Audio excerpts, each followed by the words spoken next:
So the NHL is approaching the trade deadline, and we already had ourselves a trade. Let's talk about it. Let's talk about a few possible other moves that could happen around the NHL. But let's talk about what's actually happened. Tanev has been traded in a three-way deal to the Dallas Stars. So, how this deal ends up working is that the New Jersey Devils were involved in this deal. They technically acquired Christopher Tanev, but at the end of the day, they get a 2026 fourth-round pick. Flames acquire, and I'm going to butcher the name, Grushnikov, and a 2024 second-round pick and a 2026 third-round pick, which is conditional. The conditions of that pick is the pick is only transferred if Dallas advances to the Stanley Cup final in the 2024 Stanley Cup playoffs. So it would have to be this year they make a deep run. So that might or might not happen, and Dallas, of course, acquires Christopher Tanev and Cole Brady. Now, Tanev has had a very good year this season, and he's been somebody that has been rumored in a lot of these trade talks, especially when you're trying to, improve on the back end. Now, looking at the Dallas Stars depth chart, I mean, when you look at the defense, you look at who's there now, they are one of the best teams in the Western Conference just got even better, right? So look at this decor. You got Harley, you got Heiskanen, Sutter, Tanev, Lindell, Hankapon. Like, you have a very good decor that is going to... And I feel like if you're going to win a championship, you have to have a good decor. And I think this was a fantastic addition on the back end. Really, it is a really great addition. Niels Lundqvist is out. I mean, Hanley's a good 6th, 7th defenseman. You really have talent on the back end, and Tanev is going to kind of, I would say, solidify your top four. I don't know if I'd say they're the best decor in the West, but they're definitely in that conversation. And for a team in Dallas that has been doing, extremely well, when you look at where they are in the Central Division, 61 games played, 35 wins, 17 losses, 9 overtime losses for 79 points. Now, they're tied points-wise for the Jets, 2 ahead of the Avalanche, but Jets have, 4 games in hand? Avalanche have 1 game in hand. Regardless, though, they're going to be a very good team, and they're going to be a mix. They're going to be in the mix. And I think it's important that they got a guy like Tanev if they're looking to make a deep run. Like, look at the teams in the West, right? Winnipeg's got good secondary scoring. Colorado, I mean, they have Nathan McKinnon, Rantanen. Let's just be honest, the rich keeps getting richer. Nichushkin's coming back into the fold for them. In the Pacific, got Vancouver, they've been prolific. Vegas has been prolific. And we'll kind of have a conversation about the LTIR stuff with them. The Edmonton Oilers, I mean, we know they have Connor McDavid, Draisaitl. Fogel's had a very good season. Zach Hyman, of course, up close near the net. He's going to bury goals. The top teams in the Western Conference are very explosive offensively, so getting another piece on the defensive side of things is never a bad thing. I like this a lot for the Dallas Stars. I think this is a very, very smart addition, and you gave up a pretty solid piece, solid prospect, but in my personal opinion, you're in the situation to win now. Why not just buy in? Why not just believe now? So I like this addition quite a bit. Now, with Tanev being traded, because he was linked to multiple teams, right? A lot of teams wanted to get him on their team. Like, all right, we need to make an improvement on the back end. But this is the first shot fired from Calgary Flames that, well, we're calling it a season, right? When you give up Tanev, one of your better players on the back end, you're kind of waving the white flag. Now, they are third in the race for the wild card. They have 63 points. The Predators have 68. I think they don't really think this is a playoff team. They don't think they'll make the playoffs, and that's why they're dealing a good piece like Tanev, in my opinion. If the Flames thought they were going to make a playoff push, I don't see them dealing Tanev in any reality. So the honest to God question at this point is, now that you have moved Tanev, you've moved him, you've made that deal, will Markstrom be dealt before the trade deadline? That is the most interesting scenario out of all of this. Markstrom has been linked to a lot of deals, and I think Markstrom is a very good goaltender. He's one of these goaltenders when he gets hot, when he gets in a rhythm, he's one of the best in the league. And I've been a big fan of his story, right? When he went from Florida, Florida couldn't really find his footing, went to Vancouver, struggled a bit at first, but then really rounded into form. Went to Calgary, stumbled out the gate, then had like a Vezina caliber type season his second year there. I'm going to pull up his stats now. Like, I think, considering the team around him, Markstrom's had a very solid season, right? 37 games played, 20 wins, 2 shutouts, 2.56 goals against average, and 914 save percentage. That's way above league average this year for save percentage. When you look at him, he's a 34-year-old goaltender, so he's getting a little bit older. I think he probably wants to try to win a cup here. Last 5, I mean, outside of that one against Detroit, solid numbers. I mean, when you look at the track record of Markstrom, right? This year, 914, having a good year. Last year was really abysmal. It was terrible. 892 with 2.92 goals against average. But then his second year, like I said, in Calgary, he was in those Vezina conversations. He had a 922 save percentage, 2.22 goals against average. Markstrom can be a very Jekyll and Hyde goaltender. And to be fair to him, I don't think it was all on him. I think some of it was the team around him, but there was a lot of goals last year against Markstrom that you really were like, man, you really should have had that. But this year he's played really steady. I think he's played very well. And with the current situation with Markstrom, right, he has, and I'm going to even confirm this, he doesn't really have, I think he has this year and next year under contract. So after next year, he becomes an unrestricted free agent. Would it make sense for them to even hold on to him at this point? They're not going to make the playoffs. They've already traded Tanev. I think they're kind of, like I said, waving the white flag. I'm going to share the tab here. When you look at Calgary, they have some pieces. And, but you've also had guys completely underperform, like Huberdeau, a $10.5 million player, only having 37 points. That's not good enough. That's not good enough at all. It just really isn't. You need to add, you need to be better than that. I mean, Weegar, I think he's justified somewhat his deal. I think he's done solid enough offensively, and on the back end solid. But yeah, I mean, look at Markstrom. Contract expires 2026. Okay, so you're watching this with me live. So he has a couple years under his deal. He's 34 years old. Are the Flames going to be in a situation to be competitive next season? Are they going to be, the season after that, are they going to be in a situation to be competitive? I'm not as sure. And when you look at the Flames, they're a team that, you have some guys waiting in the wings. Dustin Wolf comes to mind, even though he struggled when he, played in the NHL, but he's done really well at the AHL level. You're hoping he gets a little bit longer look. I mean, Daniel Vladar is younger. For me, when I'm looking at the goaltending situation with the Calgary Flames, does it really even make sense to get rid of a guy like Markstrom when you have him under contract, you have him under term? I'm not sure. I mean, Dustin Wolf, I love what I see. I'm very high on him. I think he can eventually become a starter in this league, but I'm not as high on Vladar. Do you think a Wolf-Vladar tandem is going to get you the distance, or are you in sell now mode? Are you selling now for, make space, or is Markstrom just, completely won out? If I'm the Flames, I mean, it has to be a good deal, but with goaltending, you generally do not get much of a return in back. Like, you just don't, right? I think, was it Fleury probably had the highest return on him? It was traded for like a second round pick. I'm trying to remember. There's really, it's very rare to get high-end draft picks. And it's funny because it's a position of need. Everyone needs a good goaltender. But nobody really pays for it, right? Nobody's going to pay for a veteran. I mean, and you could argue Markstrom's already 34 years old. He's on the back nine of his career. But, there's some goaltender needy teams. I mean, a team that sticks out to me is the New Jersey Devils. The New Jersey Devils need a goaltender in the worst way. So will they be able to pony up, kind of give what the Calgary Flames want in return? I mean, I think it would probably be the most intelligent thing to do. And then the Flames just kind of go into a rebuild phase where they give Dustin Wolf the call up and, just ride it with him and, go through the highs and lows with him.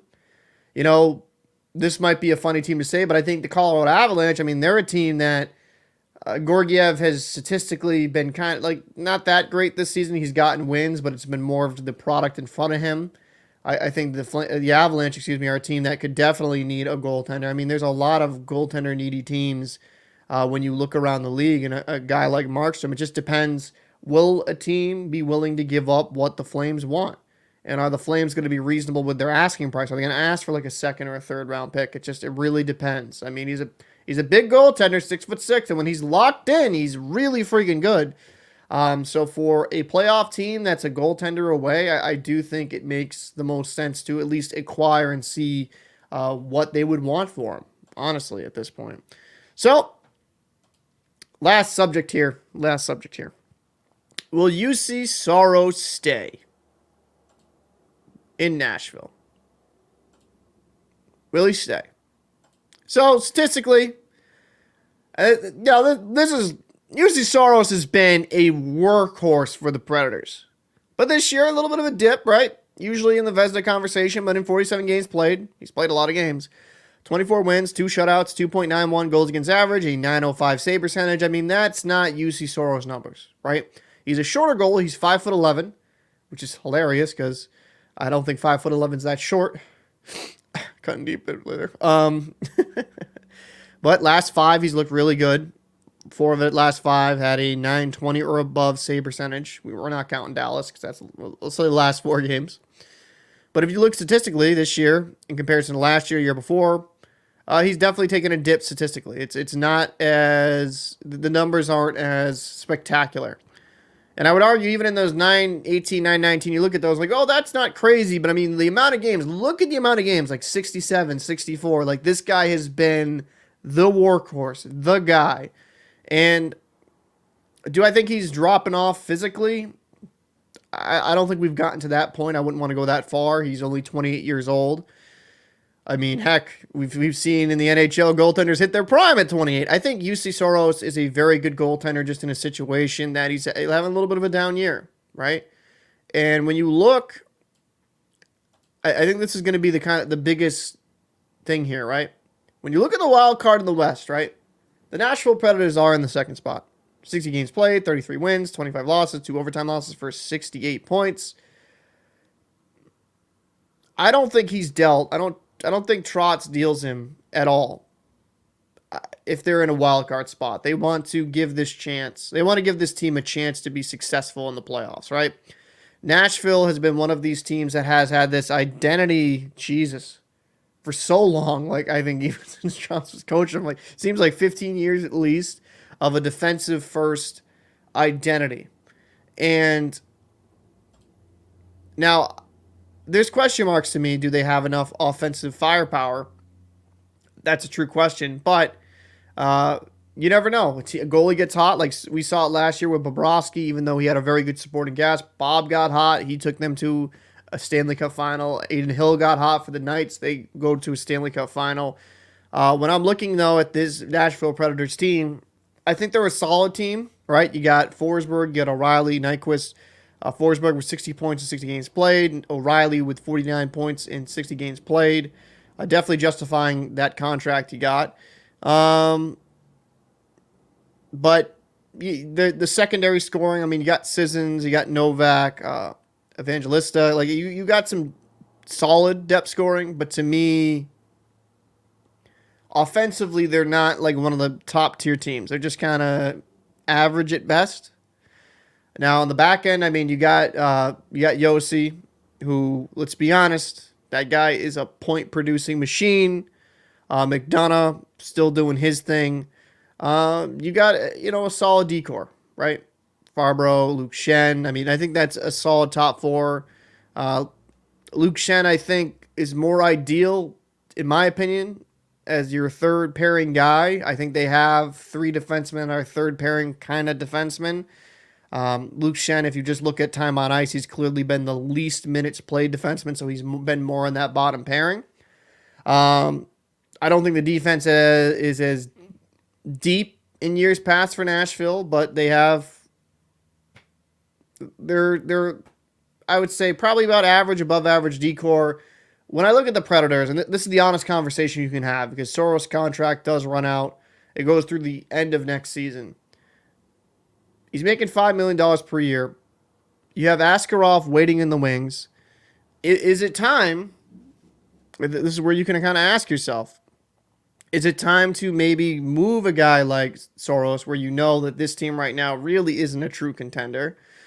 Or do you kind of do your guys the favor and at least give them a shot in the playoffs? I mean, Askarov, when he's got called up, scroll down here. I mean, he's done solid enough. 2 games played, 1.48 goals against average, a 943 save percentage.